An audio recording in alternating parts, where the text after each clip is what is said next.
baik yang Islam, baik yang bukan Islam, dia ada kepercayaan akan ada kehidupan semula. Macam pada yang Islam, dia percaya pada hari kiamat, dia percaya pada hari kubur, hari pembalasan, dia percaya tu. Jadi pada orang yang ada iman macam tu, dia akan cakap, jangan, nanti besok apa nak jawab dengan Tuhan besok, katanya tu. Tapi pada orang yang tak ada iman, yang dia tak fikir pasal kehidupan selepas ini, dia cakap, alah tak apalah, alih je satu tiang tu, lagi untung, dia kata. Habis apa nak cakap, nanti kalau runtuh macam mana? Tak apa, masa tu kita pernah mati lah, dia kata. Mana dia tak fikir betul. Ini contoh, nak bagi faham. Jadi integriti ni sebenarnya tuan-tuan sekalian telah diisytiharkan semenjak diciptakan Nabi Adam AS lagi. Jadi kepada bukan Islam, saya akan petik beberapa maksud daripada ayat Quran yang bukan Islam pun boleh ambil kebaikan daripada ayat yang Allah Ta'ala beritahu ni. Pertama, firman Allah beritahu bagaimana kalian tergamak kufur, yang ni ingkar kepada Allah dengan tahap kalian dahulunya mati, maknanya belum lahir. Kemudian kalian dilahirkan, dihidupkan, kemudian dimatikan. Dah hidup, mati, kemudian dihidupkan untuk diberikan pembalasan pada hari kiamat, dan akhirnya diberikan balasan atas apa yang kalian kerjakan. Surah Al-Baqarah ayat 28. Ayat yang kedua, setiap yang bernyawa pasti akan mati, dan pada hari kiamat jugalah akan disempurnakan balasan bagi kalian. Maka sesungguhnya siapa yang dijauhkan daripada neraka dan A'udzubillahi minasyaitonirrajim. Bismillahirrahmanirrahim. Assalamualaikum warahmatullahi wabarakatuh. Alhamdulillahillazi arsala rasulahu bil huda wa dinil haqqi liyuzhirahu 'ala dini kullihi walau karihal kafirun walau karihal musyrikun walau karihal muslimun. Subhanaka la ilma lana illa ma 'allamtana innaka antal alimul hakim.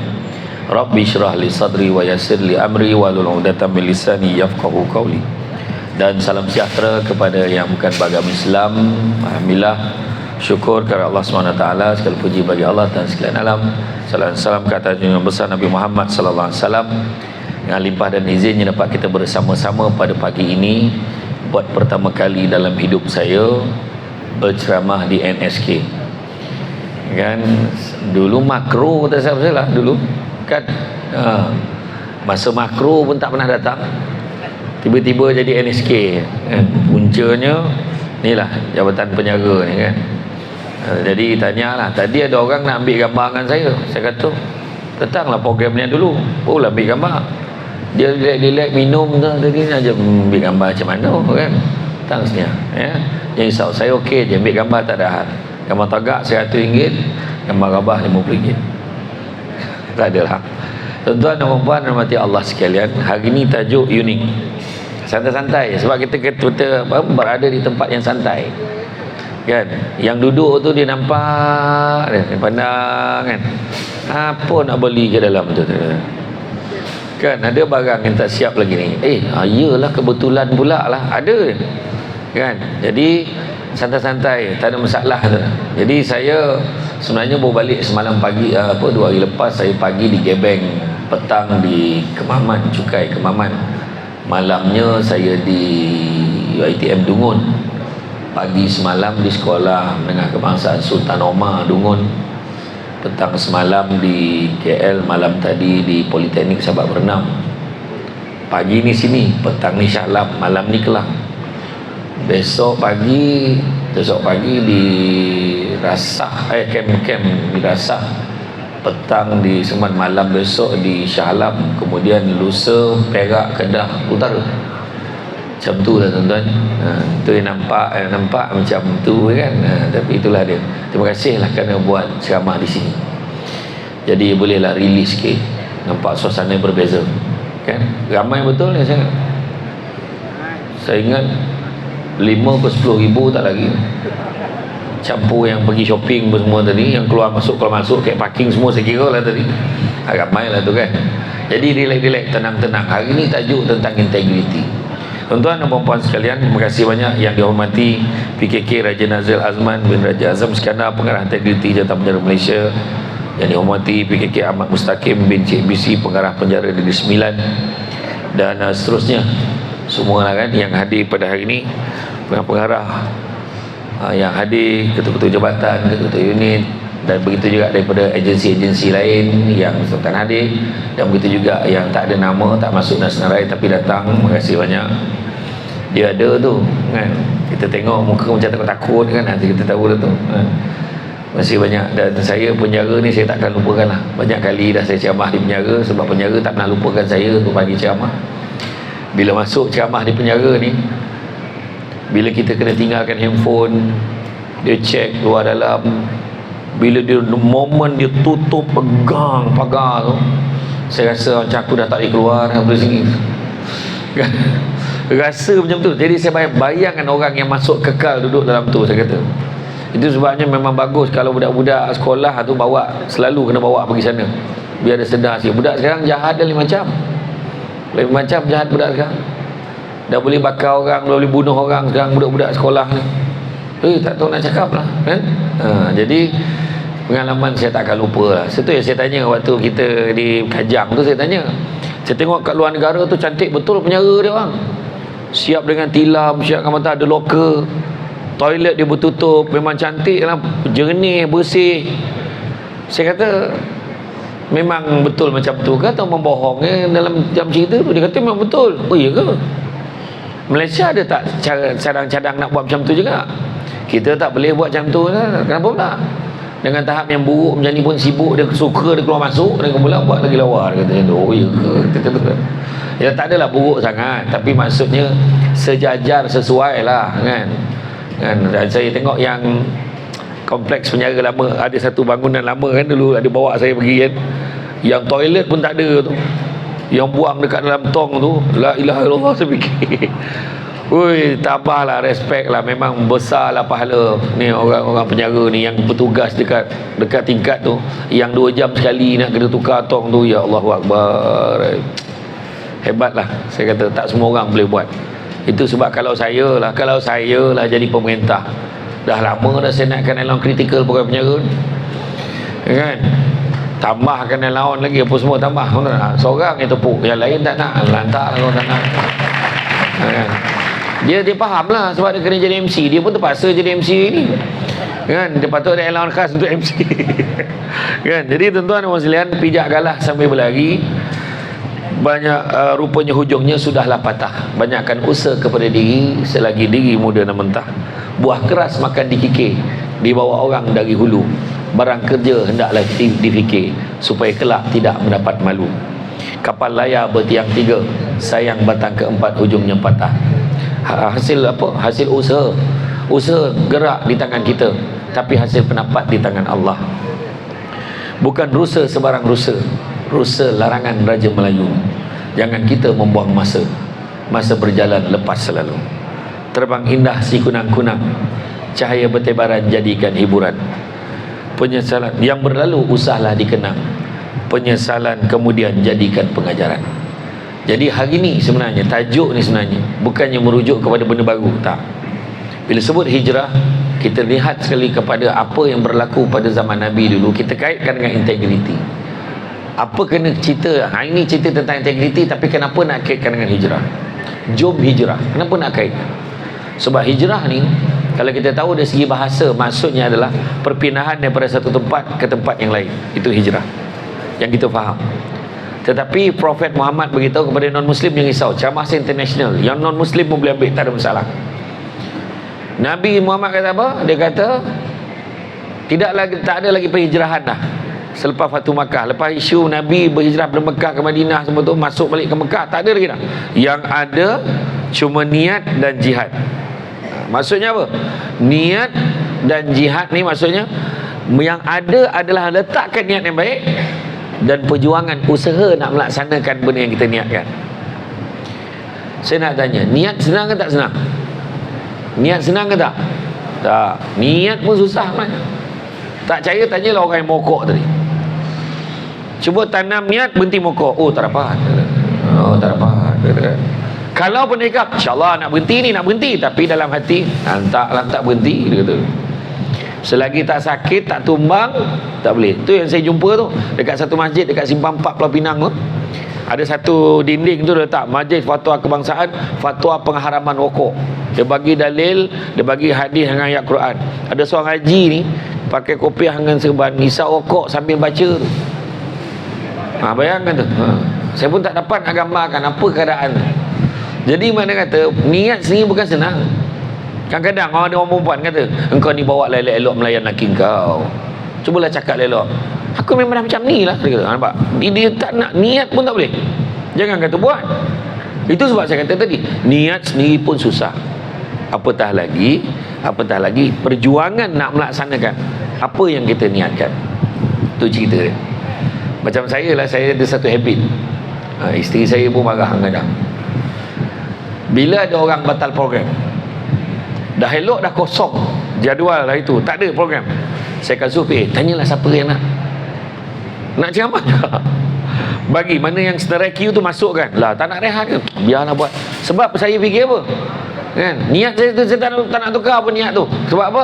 Sebab saya fikir kalaulah saya biarkan kosong, nanti orang yang tengah tunggu tu lagi lama dia tunggu. Macam sekarang kan, siapa yang nak booking saya hari ni, InsyaAllah kalau tak ada apa-apa melintang, dia akan dapat tarikh bulan 5 dan ke atas tahun depan. Tentulah keadaan dia. Jadi kalau saya delaykan lagi, dia dapat bila? Contoh kan. Jadi pada kalau ada kosong, masukkan je, saya kata.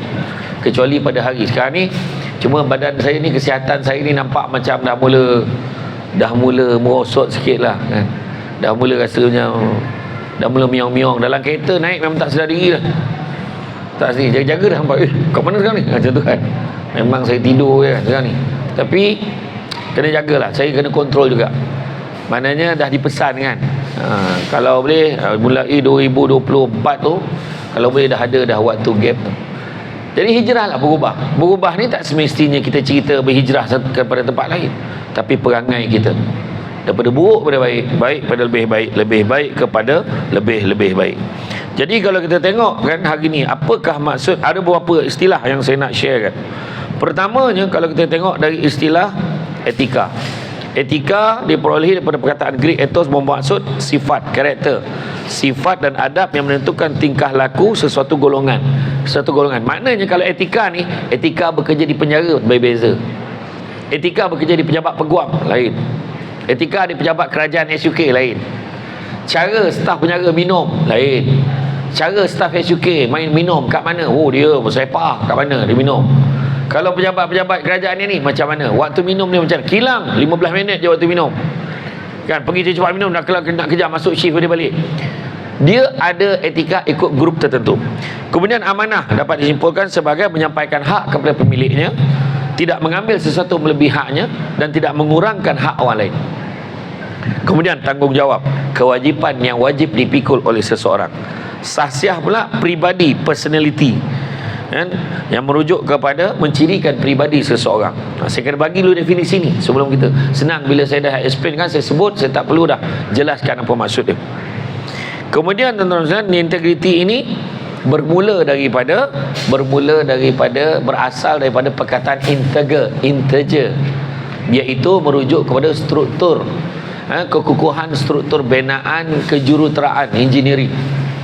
Itu maksud dia kan, kekukuhan. Contoh kalau bangunan yang kita bina, kalau ada structure tu ada 5 tiang asas kena ada kan, itulah yang akan mendirikan bangunan tu.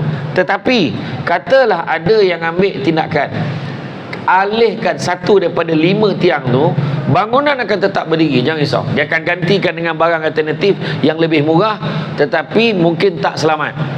Bangunan akan tetap tegak, tetapi ketahanan bangunan yang sepatutnya mungkin boleh bertahan 300 tahun, dah tinggal mungkin 200 tahun, 150 tahun. Dan pada orang yang percaya pada kehidupan selepas mati, saya yakin, baik yang Islam, baik yang bukan Islam, dia ada kepercayaan akan ada kehidupan semula. Macam pada yang Islam, dia percaya pada hari kiamat, dia percaya pada hari kubur, hari pembalasan, dia percaya tu. Jadi pada orang yang ada iman macam tu, dia akan cakap, jangan, nanti besok apa nak jawab dengan Tuhan besok, katanya tu. Tapi pada orang yang tak ada iman, yang dia tak fikir pasal kehidupan selepas ini, dia cakap, alah tak apalah, alih je satu tiang tu, lagi untung, dia kata. Habis apa nak cakap, nanti kalau runtuh macam mana, tak apa, masa tu itu pernah mati lah, dia kata. Mana dia tak fikir pasal. Ini contoh nak bagi faham. Jadi integriti ni sebenarnya tuan-tuan sekalian telah diisytiharkan semenjak diciptakan Nabi Adam AS lagi. Jadi kepada bukan Islam jadi saya akan petik beberapa maksud daripada ayat Quran yang bukan Islam boleh ambil kebaikan daripada ayat yang Allah Ta'ala beritahu ni. Pertama, firman Allah beritahu bagaimana kalian tergamak kufur, yang ni ingkar kepada Allah dengan tahap kalian dahulunya mati, maknanya belum lahir. Kemudian kalian dilahirkan, dihidupkan, kemudian dimatikan. Dah hidup, mati, kemudian dihidupkan untuk diberikan pembalasan pada hari kiamat, dan akhirnya diberikan balasan atas apa yang kalian kerjakan. Surah Al-Baqarah ayat 28. Ayat yang kedua, setiap yang bernyawa pasti akan mati, dan pada hari kiamat jugalah akan disempurnakan balasan bagi kalian. Maka sesungguhnya siapa yang dijauhkan daripada neraka dan dimasukkan dalam syurga adalah golongan yang beruntung. Percayalah, sesungguhnya ingatlah bahawa kehidupan di dunia ini tidak lain hanyalah kesenangan yang memperdayakan. Okey. Ini tiga ayat ni penting nak kena faham. Maknanya akan dibalas apa yang kita buat. Ditambah pula apa yang malaikat Jibril sebut kepada Nabi Muhammad. Dia sebut apa? Sebutannya Jibril beritahu Muhammad ni untuk bagi tahu kita semua. 3 benda yang dipesan. Pertama, hiduplah sesuka hati kamu, kerana sampai masanya kamu akan mati. 1. Kedua, sayangilah, cintailah sesiapa saja sesuka hati kamu, kerana sampai masanya kamu akan berpisah dengannya. Orang perempuan kena ingat tu. Kita sayang suami, kita rasa macam hak kita, macam mana pun percaya cakap saya, kita akan berpisah dengannya. Tak cerai hidup, cerai mati. Begitu juga orang lelaki, sayang isteri betul, dia lama-lambungnya dukung benda dapur bagi orang tamu. Sayang betul, sampai masa akan berpisah. Tak dia mati, kita mati dulu. Antara Do dengan Mi, apa? Do dengan Minah, mana mati dulu? Macam itulah kan. Siapa mati dulu? Do mati dulu. Orang tua ni, Minah mati dulu. Gaduh. Tapi yang pastinya tetap mati. Jadi makna dan yang ketiga, hiduplah sesuka hati kamu, kerana sampai masanya kamu akan dibalas. Perbuatkanlah sesuka hati kamu, sampai masanya kamu akan dibalas atas setiap yang kamu kerjakan. 3 mesej ni yang diberitahu kepada kita adalah untuk mengingatkan bahawa apa juga yang kita buat tidak akan terlepas daripada balasan. Dan sambungannya, maka Jibril kata kan, kemuliaan seorang mukmin adalah keperkasaan. Kemuliaan seorang mukmin adalah berdirinya pada waktu malam hari untuk salat malam. Dan keperkasaan, kuatnya manusia ni apa dia? Manusia itu dikatakan kuat kalau dia ketidakbergantungannya kepada makhluk Allah yang lain. Mana nak bergantung pada Allah aja. Contohlah, kita diarahkan oleh bos buat satu benda yang tak ikut amanah, integriti dan sebagainya.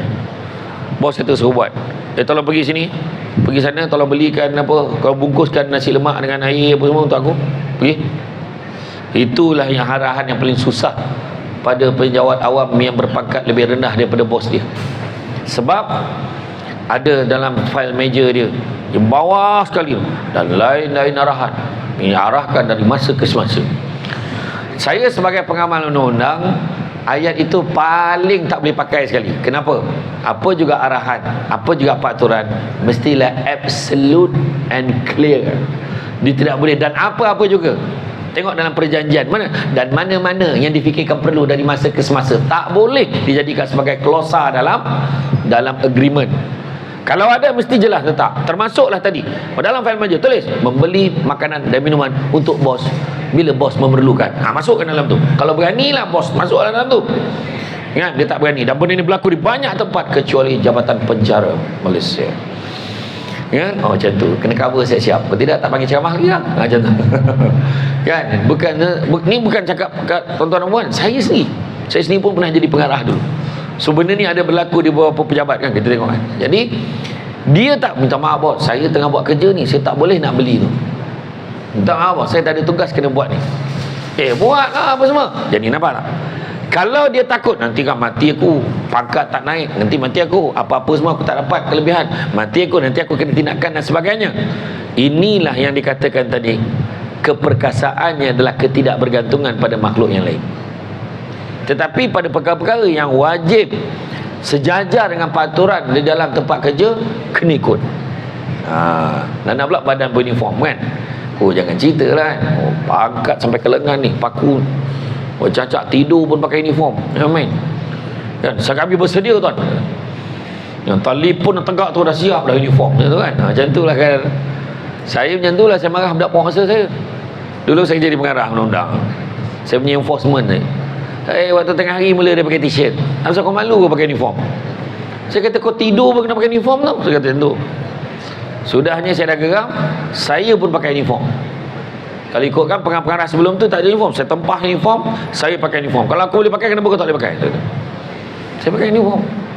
Sebab inilah pakaian ni yang menunjukkan kita ni adalah sebahagian daripada organisasi kita dan besarnya tanggungjawab kita. Dia bukan semua orang lah boleh kerja macam ni. Dah lah you all kerja. Saya paling ingat waktu Covid tu, ya Allah, dengan pegawai kena Covid, menjaga dengan bantuan lah Covid, dengan dia Covid dan jaga kali lah Covid. Iya, itu saya kata tu, itulah saya kata tadi, kalau saya lah dah lama dah aku naikkan dalam critical kau kan. Imun perempuan tetap semua naik kan, naik allowance. Seorang enggak tepuk orang lain tak adalah. Tapi betul sebenarnya kan, kerja tu kritikal, kerja tu susah, bukan senang. Orang kena turun padang tengok macam mana penyawat awam ni buat kerja macam mana sebenarnya. Tu belum lagi nak escort bawa pergi mahkamah lagi lah. Aduh kan, dengan perangai, lepas tu dengan bau dia orang, ya Allahuakbar. Dia ada bau semacam tu. Saya masa lalu dekat penjara tu, kita tengok, dia boleh tegur, ustaz, kenal dia aku, ya Allahuakbar. Ingatan tak kenal, kenal kan. Dan hakikat integriti ni adalah untuk bersih segala benda-benda yang baik. Maksud integriti ada segala benda-benda yang baik. Kalau kita tengok dalam kamus Oxford Dictionary, dia memberi maksud the state of being whole and undivided, bersifat menyeluruh dan tidak berpilih kasih. Tetapi kalau kita tengok dari segi maksudnya adalah kejujuran, ketulusan, kekukuhan, kesempurnaan. Semua benda-benda baik adalah integriti. Seperti mana yang Prophet Muhammad pernah sebut, Allah sangat suka, Tuhan sangat suka hamba-Nya kalau melakukan satu amal pekerjaan diperbuat dengan baik, teliti dan sempurna. Maknanya standard kerja kita sepatutnya kena bagus. Tapi kenapa ayat, minta maaf cakap, terutama yang Melayu macam tu lah. Memang macam tu Melayu, memang lah, tak tahu ke? Janganlah, tak maulah macam tu. Alah boleh tu, okey lah tu, janji ada, janji siap, asbol, asal boleh kan, ada je kan. Kalau jangan biasa Melayu macam tu lah kata. Kau nampak tu melepak berlungguk minum, Melayu macam tu lah. Ayat dia macam tu. Kita kena terima hakikat tu. Ayat yang disebut lambat kan, Melayu macam tu lah. Syamsul Debat 8.30 dah sampai, dia kata kan. Tapi lek-lek lu kan, tak pakai, bukan 9.30 sampai, 8.30 pula, 9.30 dah sampai. Tapi lek-lek lu kan, dah clear baru masuk kan. Dia tunjuk muka belum lagi kan. Jadi makna kata jaga masa tu. Sebab saya kalau ceramah memang saya jarang lambat. Kalau lambat saya akan beritahu, jam ke apa saya akan beritahu. Sekarang tengah jam ni, saya takut saya lambat, saya beritahu. Kalau ceramah dekat KL pukul 9 pagi, 9.30 pagi, saya subuh dekat tol Sungai Besi. Sebab saya tak boleh jam tu. Jangan main, orang Negeri Sembilan memang tak boleh jam. Mati dia dalam kereta tu ya. Setengah jam dekat Seremban, setengah jam kat tadi. Tu lama sangat tu. Itu yang hebat orang Kelantan Terengganu, boleh 22 jam, 23 jam menetap dalam kereta kan. Orang Negeri Sembilan dia tak biasa jam kan. Dekat Bukit Putus tu, ya Allah, teruk betul, teruk habis dah tu. Sedangkan orang lain dah lebih dah biasa dengan keadaan tu. Jadi untuk berjaya, yang belakang tak dengar ke? Dengar kan. Haji Obed tak dengar. Dia suruh dekat kan macam ni. Mana boleh. Dia kalau ikut rules of public speaking, jarak dia macam ni. Baru dia antara, kalau jauh sangat memang tak dengar lah macam ni kan. Macam sayup kan, kalau macam ni jadi orang rasa bingit. Dia antara-antara.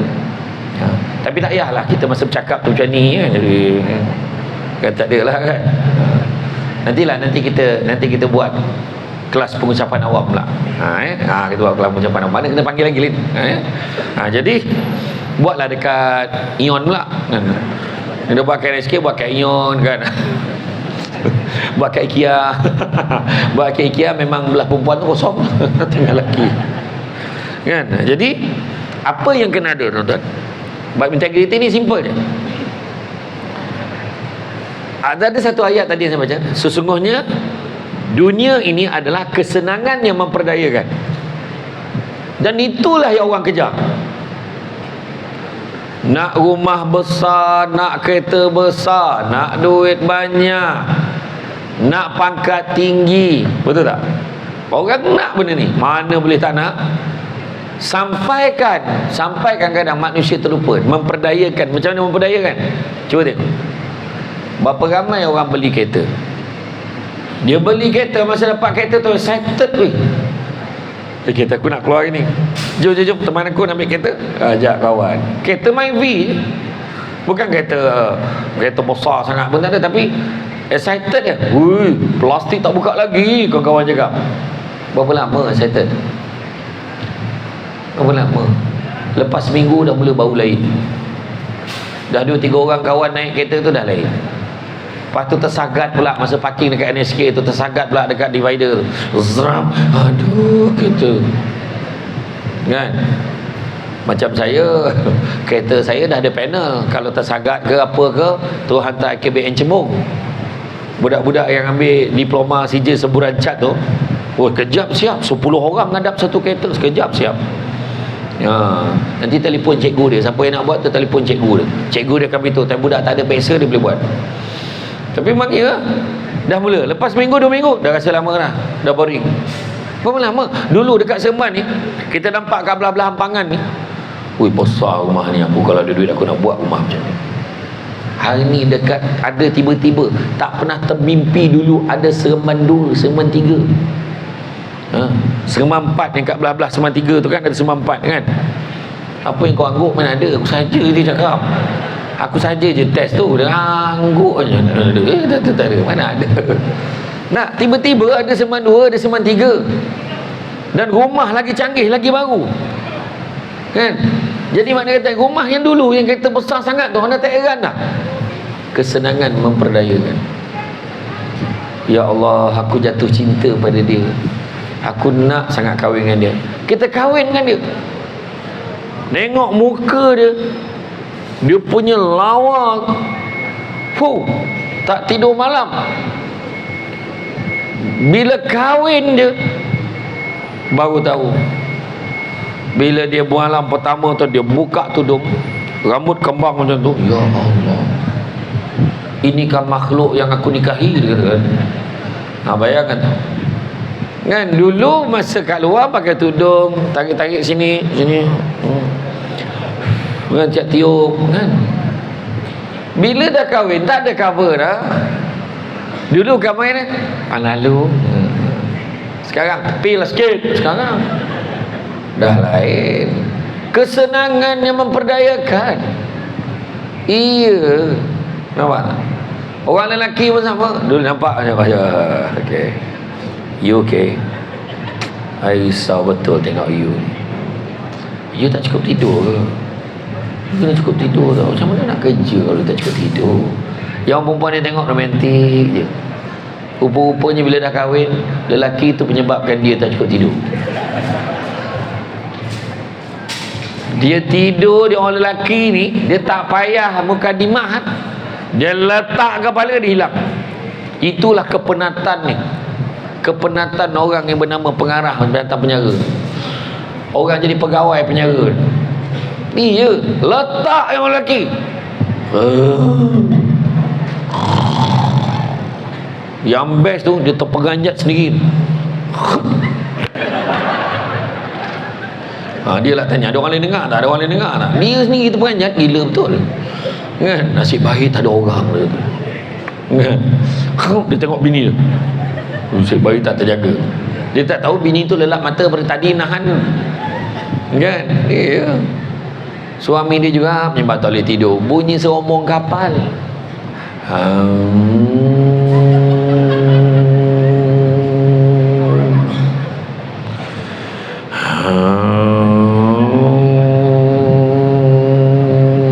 pagi. Esok pagi bini tanya, bang malam tadi berapa banyak pelabuhan singgah? Bayangkan kesenangan yang memperdayakan. Nampak tak? Beli handphone, kita minat betul handphone tu. Dulu saya ingat ke? Itulah handphone tu.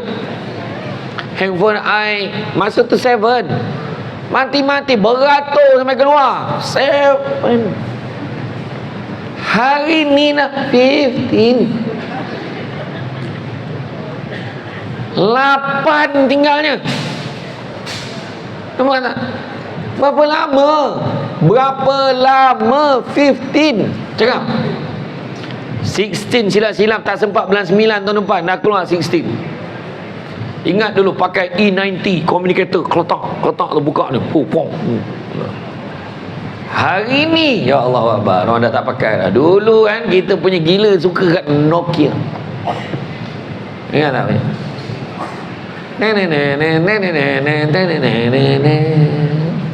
Kan ingat tak?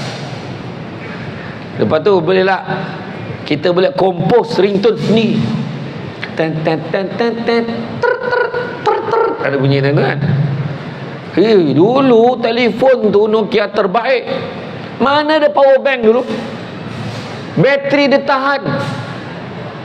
Nampak tak? Seminggu tahan bateri. Yang tak campur orang tu 2 minggu tahan. Dia tak telefon orang, orang tak telefon dia, 2 minggu tahan. Yang cepat habis bateri tu yang main snake tu. Itu cepat habis bateri. Kau gelak kau kan, saya tak menyembur minum. Kau main snake kuat sangat. Kan? Sebelah tangan ni main. Tak jadi kerja dulu. Orang cakap kita takkan tukar telefon lain dulu masa orang pakai telefon tu. Mana taknya telefon tu paling tahan, jatuh terhempas sambung-sambung boleh cakap lagi. Punya hebat yang telefon tu dulu, kan? Tapi hari ni dah zaman berubah. Kesenangan memperdayakan. Contoh macam uniform penjara, material dulu lain, sekarang lain. Warnanya pun lebih glossy, lebih cantik. Sebab dia peredaran masa dan zaman ni, kita kadang jangan terpedaya. Pada ketika itu yang paling hebat.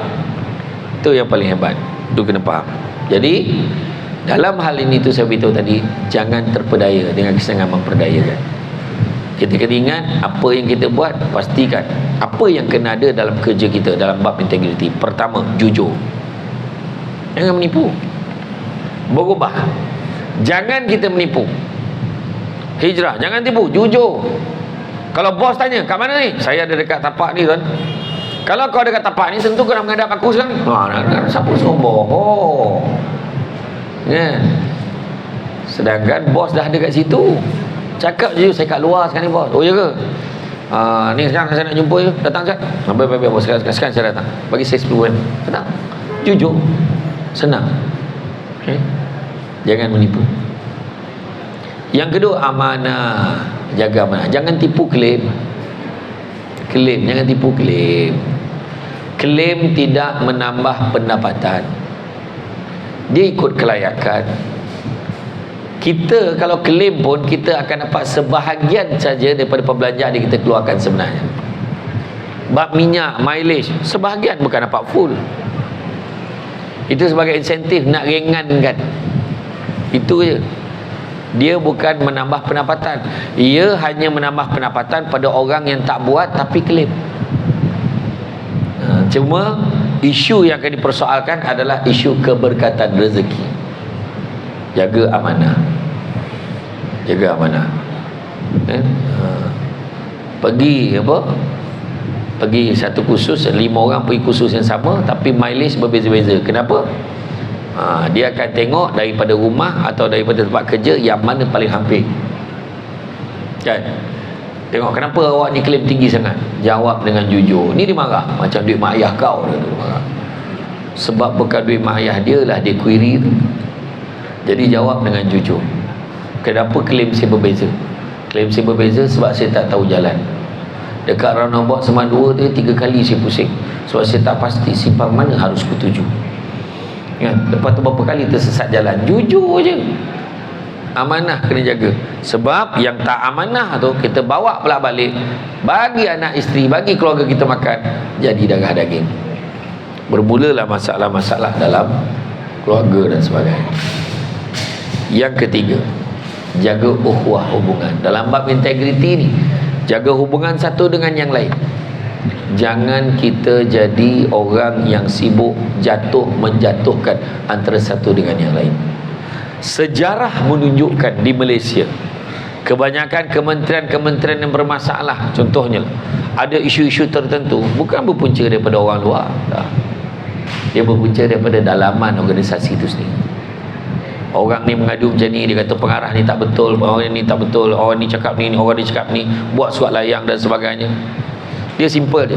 Saya pernah bagi talk dekat KPDN KK, KPDN HEP, KPDN apa benda tak nama dia, kan? Dan kos sara hidup pun benda kan. Sekarang ni dia macam-macam lah, ikut menteri dia tukar-tukar kan. Tapi Kementerian Dalam Negeri je lah, KPD, Kementerian Perdagangan Dalam Negeri. Jadi masa saya ceramah kat sana, tajuk dia bicara integriti noktah bertindih apabila kain terlondeh. Ada gambar orang tengah mancing, lepas tu kain ni dah singkat sangat dah. Bayang kalau kain tu terlondeh, macam tu lah. Sebenarnya nak bagi gambaran, katalah ada isu integriti, dekat buku lali kaki kita ada ruang. Saya andaikan itu masalah integriti. Bila ada ruang, carilah krim, carilah ubat. Kita cari ubat dalaman dulu, settlekan dulu, cepat-cepat sapu ubat, jangan biarkan. Itulah fungsi unit audit dalam. Audit dalam kadang-kadang dia tegur tu, kadang ada orang tak boleh terima. Oh, fahamlah kau jangan sibuk. Tak, audit dalam ni sahabat kita. Dia tegur kita supaya kita tak bermasalah di masa akan datang. So bubuh krim tu supaya ruam tu selesai peringkat dalaman kita. Mana ada jawatan yang sempurna? Tentu ada satu dua isu, tentu ada kadang tiba-tiba tu buat perangai nakal-nakal tu ada. Kita kena perbetulkan peringkat dalaman dulu. Tapi kalau kita biarkan ruam tu tadi, dia akan merebak. Dia besar, tiba-tiba sampai ke pengetahuan doktor pakar. Nama doktor pakar tu SPRM. Bila dia datang, doktor pakar dia takkan tengok dekat ruam ke, dia londehkan kain tu, dia nak tengok tempat-tempat lain. Masa itulah jabatan-jabatan lain yang tak terbabit pun langsung terbabit. Benda yang tak patut jumpa langsung jumpa. Itu analoginya nak bagi faham. Jangan sampai orang londehkan kain jabatan kita ni. Itu sebab mana boleh selesaikan. Nampak ada benda tak betul, tegur kawan, kau jangan buat macam ni, besok kalau apa-apa susah tau. Agak macam tu, tegur. Kita kena ubah.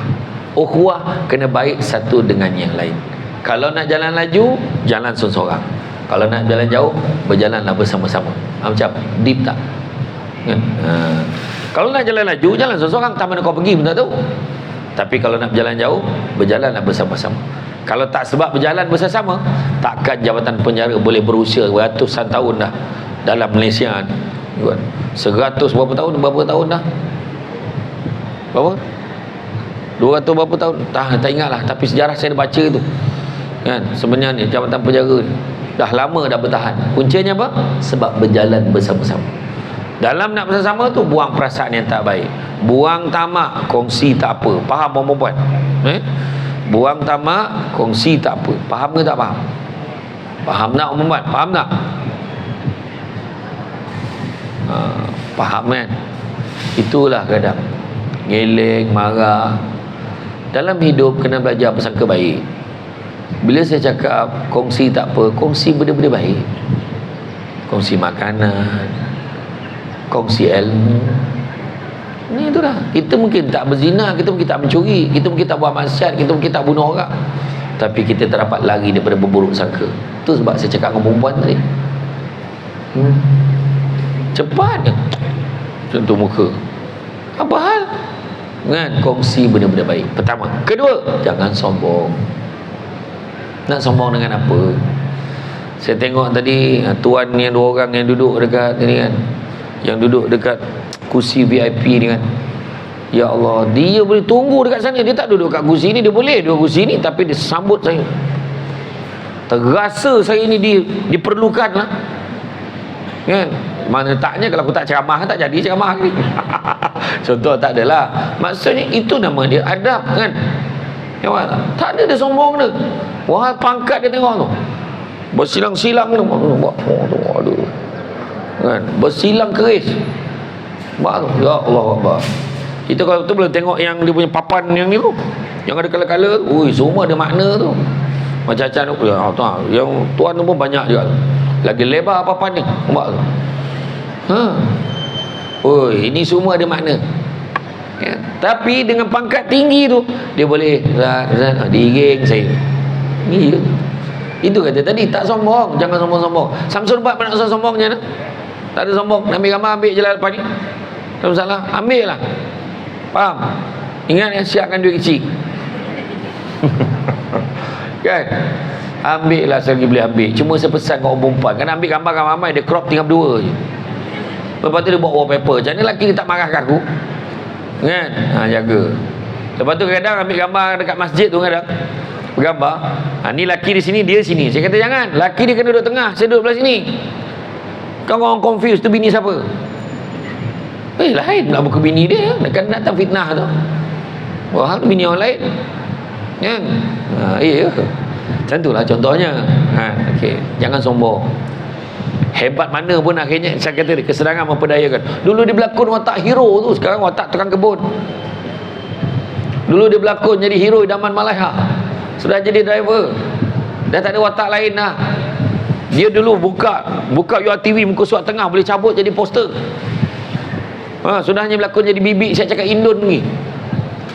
Macam mana masa berlalu, nak sombongkan apa? Penyanyi tu lagu hebat, masuk Gegar Vaganza minta nyawa nyanyi lagu sendiri. Nak cakap apa? Lah, kenapa dia tak boleh nyanyi lagi? Suara dia ni sedap dulu ni, kita cakap dengan rumah kita. Entahlah bang, saya pun tak lahir lagi masa dia nyanyi lagu ni. Nampak?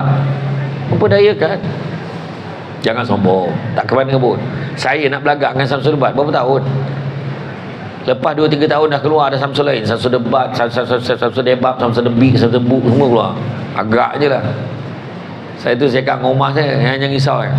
Besok sampai masa abang bersara baru duduk rumah, jangan kau muntah dengan muka abang sudah. Iyalah balik tadi kejap, maaf dah keluar balik. Kan? Macam tu lah, jumpa sekejap je. Kan? Pagi-pagi semua lagi kerja. Kan? Anak pun tak semua tengok. Dah keluar lah, dah pergi sekolah dah. Macam tu kan. Itu macam mana? Saya dah kahwin kena beritahu pula.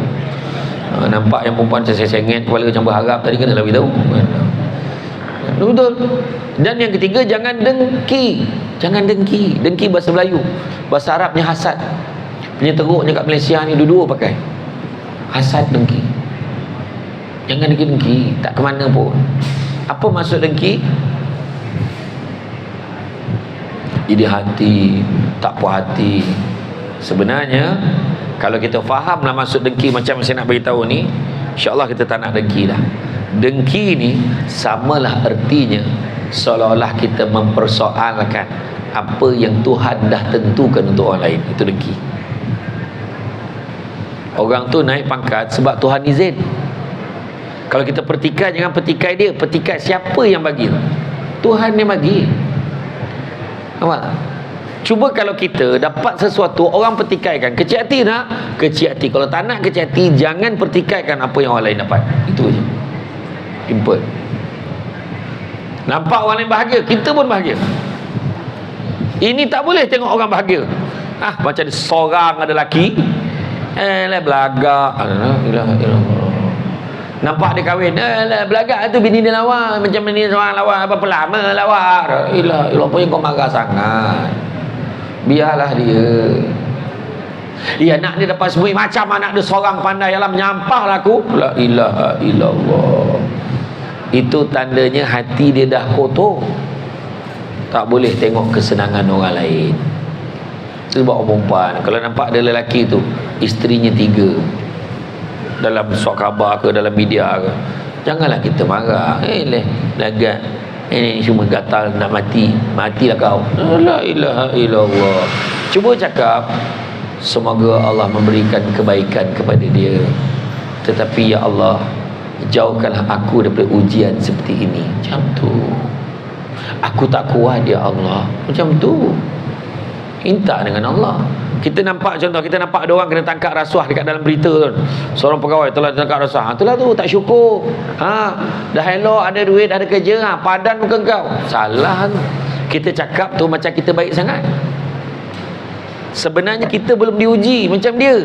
Dia tu diuji, mungkin ada gagal. Kita, adakah kita kalau diuji kita lebih baik pada dia? Belum tahu lagi.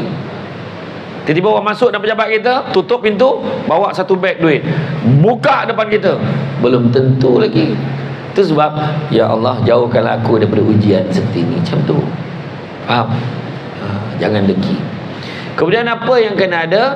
Percaya pada hikmah. Aku ni kerja, ada satu ayat lah, jawatan penjawab awam ni selalu sebut, kerja macam mana pun aku macam ni juga.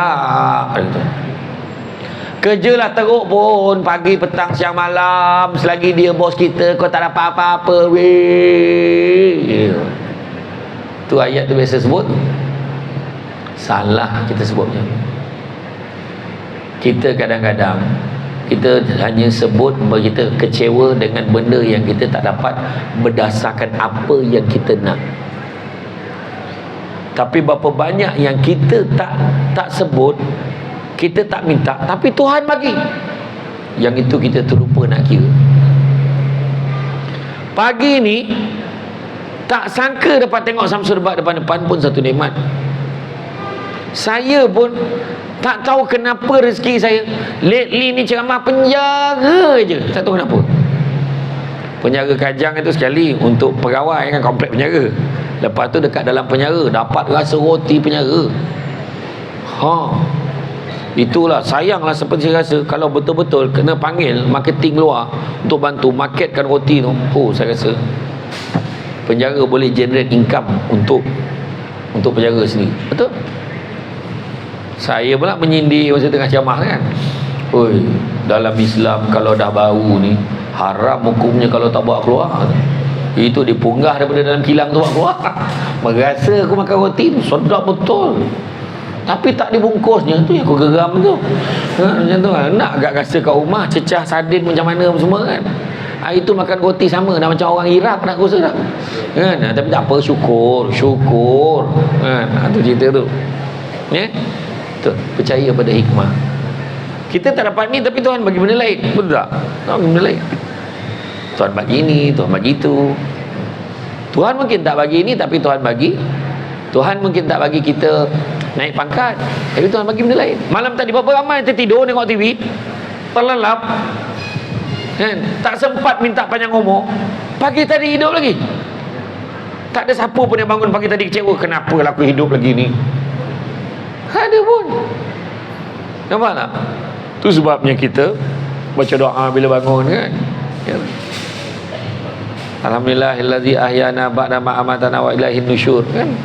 Kita bangun tak ada syukur. Hikmah. Ingat tak orang perempuan ni yang kerja penjara ni, ingat tak zaman yang you all clash dengan boyfriend dulu? Ingat tak? Pernah tak? Pernah ke tak?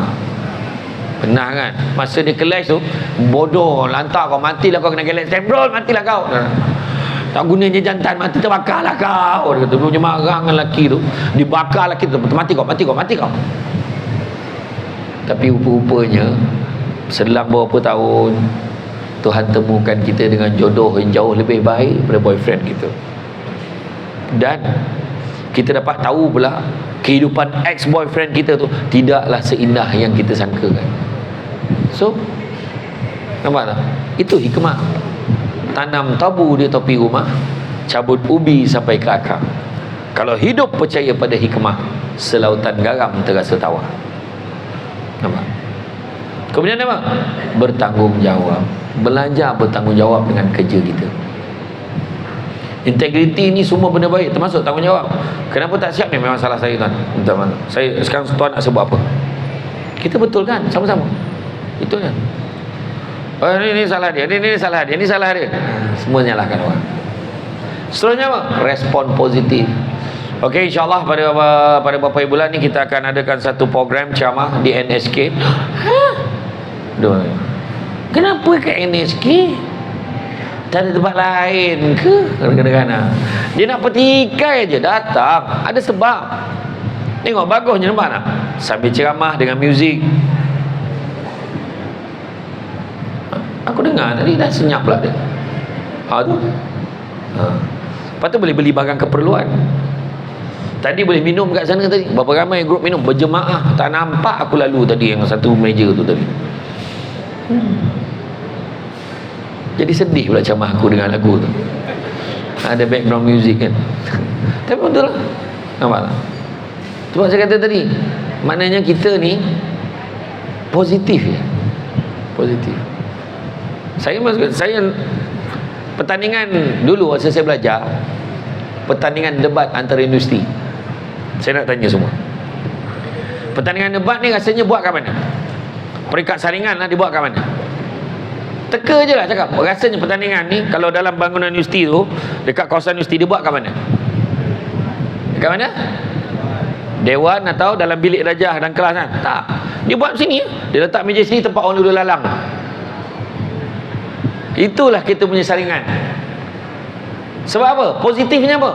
Sebab nak tengok kita masih boleh fokus tak bercakap dengan orang yang lalu tu tengah jalan-jalan tiba-tiba berhenti. Yang seorang tu sambil makan kuih pisang tu. Ya. Itu sebab anak-anak murid debat saya training debat dekat restoran ayam segera yang ada logo M tu.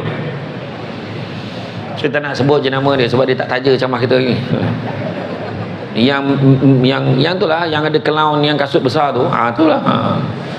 Buat dekat situ, satu duduk kat meja ni, order makan ayam dengan fries tu. Seorang duduk kat meja ni, satu tim di meja ni. Dah berdebat lah. Bismillahirrahmanirrahim. Assalamualaikum warahmatullahi wabarakatuh. Dengan izin, mohon untuk memulakan perdebatan pada ini. Tuan ni dipertua. Dia dah awal-awal. Lepas tu yang seorang ni bangun. Celah.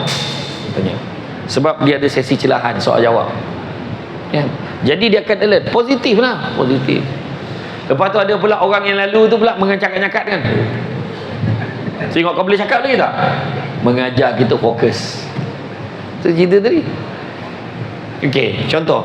Nak training pidato lah. Contoh ni saya bagi ilmu sikit lah. Training pidato kan, bercakap seorang-seorang. Berpidato. Dekat mana nak training? Dah bilik. Okey, suasana? Suasana mesti macam mana? Suasana macam mana? Aku menunggu jawapan kau ni. Suasana mesti macam mana? Senyap, tenang, supaya kita boleh ni kan? Tak. Tok guru saya mengajar saya pidato dulu. Waktu saya pidato, Bismillahirrahmanirrahim, Assalamualaikum warahmatullahi wabarakatuh. Melihat kepada pembangunan negara. Cerita. Kena cakap 10 minit, tapi dalam masa saya bercakap, dia pusingnya radio tu, yang DJ radio tu kuat-kuat. Lepas tu dia ambil bola pingpong dengan bat pingpong depan saya. Tap. Dia timbang bola pingpong. Tap. Dia nak tengok saya masih boleh ingat tak poin yang saya nak sampaikan, tak ada gangguan macam tu. Tengah pidato tu keluar lagu Siti ke, keluar lagu yang kita suka. Kan? Keluar lagu Hindi, lagu Tamil, langsung berhenti. Engkau ada solaye de village. Wah, saya suka lagu tu. Langsung berhenti. Dia nak dengar lagu tu. Habislah poin. Nampak tak? Maknanya ajar kita fokus. Yang tu yang Tok Guru saya ajar dulu. Itu yang sebab saya boleh fokus. Orang sakat lah macam mana pun saya boleh. Itu belum cerita lagi masuk debate dapat lawan yang psycho. Bawa muka macam tu. Saya nak tampak kan. Memang ada macam tu. Jadi mana kata dalam hal ni maknanya kita ada respon yang positif dan seterusnya ikhlas. Dalam bekerja ikhlas. Apa maksud ikhlas? Apa maksud ikhlas? Buat sesuatu tidak mengharapkan apa-apa balasan, wa imma, walaupun perkataan terima kasih pun tidak diharapkan. Itu ikhlas. Tapi orang kita ni pelik sikit. Aku tolong dia ikhlas weh. Dia terima kasih pun tidak. Pernah dengar tak ayat tu? Mana tak ikhlas lah tu. Tu sebab orang tua-tua dulu kalau tolong kenduri ke apa kan, kenduri kenara, tiba-tiba ada orangnya, terima kasih lah kau tolong. Tak ada apa lah kau ni, mengada lah kau. Terima kasih pula. Kena marah, terima kasih. Sebab itu maksud ikhlas. Malahan kalau ambil mendalam lagi, maksud ikhlasnya adalah buat sesuatu tidak mengharapkan pengiktirafan manusia, tetapi pengiktirafan daripada Tuhan juga yang diharapkan. Okey? Dan tuan-tuan dan puan sekalian, dalam kita bekerja, kita kena improve kita punya kekuatan kita dalam bekerja. Yang pertama, kita kena cepat. Kita jangan lambat. Kalau lambat, kita akan ketinggalan. Kita kena cepat, jangan lambat. Ini zaman teknologi. Hari itu tiba-tiba PKP, semua kena online. Online lah kita. Tiba-tiba kena buat Google Meet. Google Meet lah kita, kan? Tiba-tiba kita kena buat Zoom meeting. Kena buat Zoom meeting lah. Syamsul buat masa PKP tu, pening kepala mula tu. Kita tak payah lagi. Oh, telefon, Ustaz, Ustaz buat online. Alamak, macam mana online? Tak apa, nanti kita bagi link. Ustaz ceramah je. Oh, boleh. Kita pun try buat. First time kan, tak pernah buat selama ni. Kita pun buat. Kalau saya kata, minta maaf, saya tak ceramah online ni, saya fizikal je. Tunggulah dah habis PKP so. Kalau tunggu habis PKP, makna 2 tahun Syamsul buat jadi tak relevan. Nampak tak? Itu yang mula-mula ceramah tu, kita tak biasa lagi online. Itulah kamera live, itulah kamera ni. Saya on, saya pun lagi Assalamualaikum warahmatullahi wabarakatuh. Rupanya kamera tak on. 2 jam ceramah, cakap seorang-seorang. Orang sana tak dengar. Kementerian Pengajian Tinggi, apa tak start Syamsul buat ni? Iya, bayangkan jadi macam tu. Ya Allahu Akbar. Saya kata, petang tu ulang balik, pukul 2 petang, ulang balik ceramah yang sama, tajuk yang sama, suasana berbeza. Macam nak mengumumkan puasa. Assalamualaikum. Pagi tadi semangat ni. Bayangkan. Itulah antaranya. So kita kena cepat. Yang kedua, hadir pada peluang-peluang yang baik. Ada program datang. Jangan pandang siapa yang bercakap, tapi pandang apa yang dia cakap untuk kebaikan kita. Kemudian ketiga, apply. Jangan dengar je, kena buat. Kalau kita rancang tapi tak buat, sia-sia. Itu kata Sun Tzu, Panglima Angkatan Tentera Cina yang berfalsafah. Dia kata apa? If you fail to plan, then you plan to fail. Kalau kita gagal merancang, kita merancang untuk gagal. Tapi disambung lagi, perancangan tanpa pelaksanaan sia-sia. Pelaksanaan tanpa perancangan bahaya. Nampak? Maknanya jangan cakap saja, tapi kena buat. Bercakap dengan girlfriend bukan main ni. Sayang, biar kering air di laut, terbakar seluruh belantara. Namun untuk membiarkanmu sendiri, tidak sekali-kali. Sekali beranak seseorang, temannya tidak, takut. Tu pegawai penjara tu, pegawai kanan penjara, takut teman isteri beranak. Heran tak heran? Benda ni bukan kat penjara sini lah, dekat Zimbabwe ke Burkina Faso, macam tu lah kan. Takut.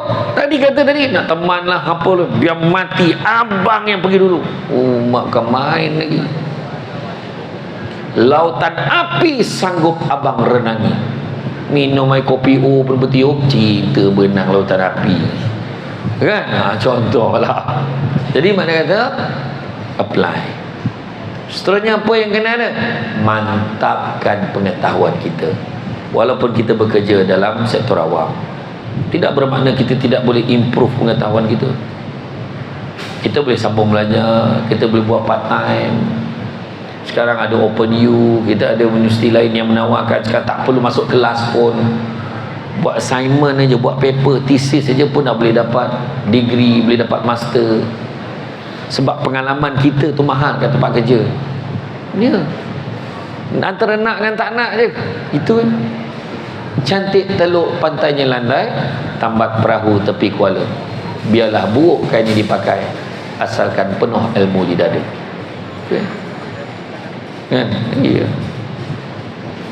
Kenalah belajar.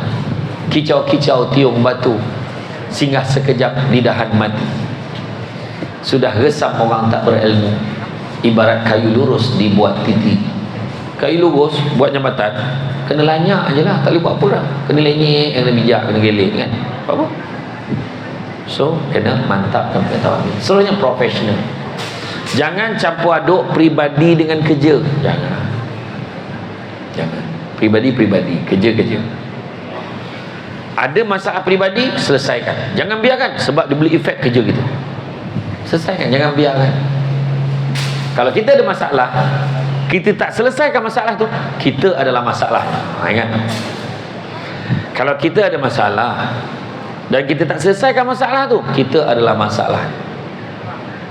Tu selesaikan. Jadi mana kata profesional. Seterusnya, beriltizam, bersungguh-sungguh dalam melaksanakan sesuatu demi mencapai cita-cita dihasratkan. Sungguh-sungguh. Aku ingat aku nak ni lah, aku nak buat ni lah, aku nak buat master lah, aku nak buat ni lah.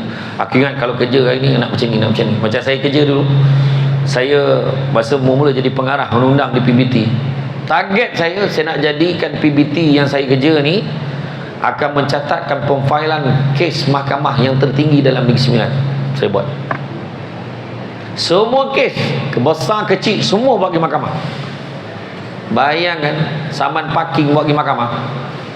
Lepas tu tak datang, dia buat dikoyak hanya saman tu depan pegawai saya. Oh, saya apa lagi? Bawa lah file, kalau saman minta orang tangkap daripada polis. Bila polis datang rumah nak bagi saman tu, orang jiran pun nampak, mati-matilah orang tak percaya. Tu sebab saman parking. Ui, ini tak apalah, dicuri ke merompak ke apa ni, kata. Sebab orang itu kan faham kadang kan. Buat kerja dengan sebaik mungkin, profesional. Iltizam, bersungguh-sungguh. Kemudian organize, susun atur strategi nak bekerja. Orang yang bijak akan nampak jalan per setiap masalah, bukan nampak masalah per setiap jalan. Berhentilah, ya aku tak boleh lah, ini suruh orang lain, ya aku tak tahulah, tanya dia lah, ini bukan aku lah. Tak, kita kena ubah. Dan yang terakhir sekali, terakhir, suka betul ayat. Dan yang terakhir sekali, segala perkara bermula dengan niat. Innama a'malu bin, letakkan niat yang betul. Kalau beli handphone pun, benda pertama yang kita pegang adalah setting. Ringtone nak kuat mana, wallpaper nak gambar apa. Nampak tak? Bila WhatsApp ke mesej tu, tulisan dia besar mana. Dan itu kita tak usik hari-hari, kita letakkan pada hari pertama ni. Kalau ada masalah, perbetulkan balik setting. Macam tu juga dengan kerja, perbetulkan niat kita. Bekerja bukan sebab nak kaya. Bekerja di jabatan penjara takkan kaya. Bukan maksud tu kaya tu tak boleh kaya sepenuhnya. Kejap lagi saya akan explain. Kaya ni subjektif. Pada orang 10,000 kaya dah. Ada orang tertentu dapat 100,000 belum kaya lagi. Ada orang tu 5 juta dalam bank, teruk ni, tengah teruk nak mati nyawa ni. Sebab dia dah biasa dalam bank dia ada 50 juta, tiba-tiba tinggal 5 juta, dia rasa susah sangat. Itu sebab pentingnya nak faham bahawasanya dalam hidup kita ni, kita nak kejar bahagia. Pagi tadi saya cakap dengan Radio Suria FM, pagi tadi dia interview saya, kenapa pasangan beralih arah, tajuk dia tanya saya tadi. Dan saya pesan, bahagia bukan tengok pada apa yang kita ada, tapi bahagia melihat kepada sikap kita terhadap apa yang kita ada. Orang ada kerja, kita ada kerja. Orang kerja jabatan kerajaan, kita pun kerja jabatan kerajaan. Dia kerja dekat jabatan ni, kita kerja kat jabatan penjara. Tapi sikap kita, alhamdulillah, aku bangga aku ada kerja macam ni. Seronok aku. Family aku pun happy aku dapat kerja dengan sektor kerajaan ni. Terbaiklah. Itu sikap kita, kita kena seronok. Kalau tak rasa seronok, tu yang beralih arah. Tak nak lah, malas lah kerja macam ni, benda lah, boring lah kerja macam ni. Nampak? Sebab kita tak belajar menghargai apa yang kita ada. Itu sebab Nabi Muhammad sebut, anak-anak Adam kalau diberikan 2 lembah emas, dia akan minta lembah yang ketiga. Tak pernah cukup. Satu. Kedua, Nabi juga hanya carilah rezeki yang halal. Yang halal itu cukup buat kamu. Yang ketiga, Nabi sebut, manusia yang paling kaya, boleh kaya rupanya. Manusia yang paling kaya adalah manusia yang merasa cukup dengan apa yang dia ada. Bila rasa tak cukup, tu yang mula ambil rasuah tu. Bila rasa tak cukup, tu yang mula tipu klaim. Bila rasa tak cukup, tu yang mula buat benda-benda yang tak terfikir oleh kepala otak kita, sehingga menjatuhkan nama jabatan. Mudah-mudahan dia tak berlaku dengan jabatan penjara ni. Itu sebabnya manusia yang paling kaya adalah manusia merasa cukup dengan apa yang dia ada. Dan satu lagi Nabi sebut, tangan yang di atas lebih baik daripada tangan yang di bawah. Maknanya memberi lebih baik daripada menerima. Sentiasalah fikir nak bagi servis, bagi servis. Kebaikan tu akan datang pada kita, jangan risau. Tapi kalau kita asyik, aku tak dapat ni, aku tak dapat APC, aku tak dapat naik pangkat, aku tak dapat, sampai bila pun kita takkan dapat. Sebab kita tak belajar menghargai apa yang kita ada. Yang ada pun kita tak hargai, macam mana Tuhan nak bagi yang lain? Betul tak?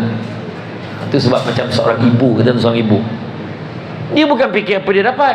Mak kita bagi anak makan, basuh baju anak, siapkan keperluan anak. Akhirnya bila tua, dia dapat macam-macam daripada anak dia, sedangkan dia tak minta pun. Itu maksud saya kalau nak faham. Jadi tuan-tuan sekalian, belajarlah memberi. InsyaAllah kita takkan terkira sebanyak-banyaknya yang kita akan terima. Ikhlaskan hati. Jadi tuan-tuan dan puan sekalian, rasanya cukuplah sekadar itu. Cara renungan tu saya faham. Memandang tepat, tak berkedip, itu bukan pandangan yang biasa. Itu pandangan yang luar biasa, menandakan ceramah ni perlu dihentikan dengan keadaan segera. Jadi apa pun tuan-tuan sekalian, saya ucapkan terima kasih banyak-banyak, kerana pada hari ini sebenarnya dengan suasana berbeza inilah cara orang panggil Blue Ocean Strategy.